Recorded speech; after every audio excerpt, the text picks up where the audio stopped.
Hi friends, ఇది కెలట్రోపియా జిజిఎంటీనియా అండి. దీని శాస్త్రీయ నామం. దీని నార్మల్గా వాడుకలో వాడేది జిల్లేడు చెట్టు అంటారు. జిల్లేడు అంటారు, పల్లెటూరులో బాగా కనపడుతుంది.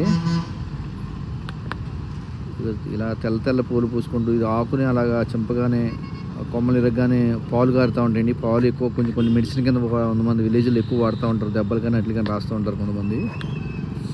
ఇది మెడిసినల్ ప్లాంటేనండి. ఇది ఎక్కువ ఓళ్ళలో పొలాల్లోనూ కాలువ గట్లు చెరువు గట్లు బాగా విపరీతంగా కనపడుతూ ఉంటుందండి. ఇక వైట్ ఇది కొంచెం డిఫరెంట్ కలర్. ఇది ఫ్లవర్ కూడా ఎక్కువ కనపడుతుంది పల్లెటూరులో అండి.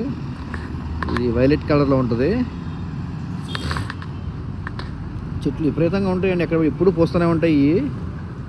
దీనికి పాలే మెడిసిన్గా వాడతారండి. ఫ్లవర్ కానీ దీని కానీ పోసుకోరు, దేనికి వాడరు. దీని పాలే కొన్ని మెడిసిన్లుగా వాడుతూ ఉంటారు. పాలు ఏది ఆకు చింపినా అలా పాలు కారుతూ ఉంటుంది చెట్టు ఇది.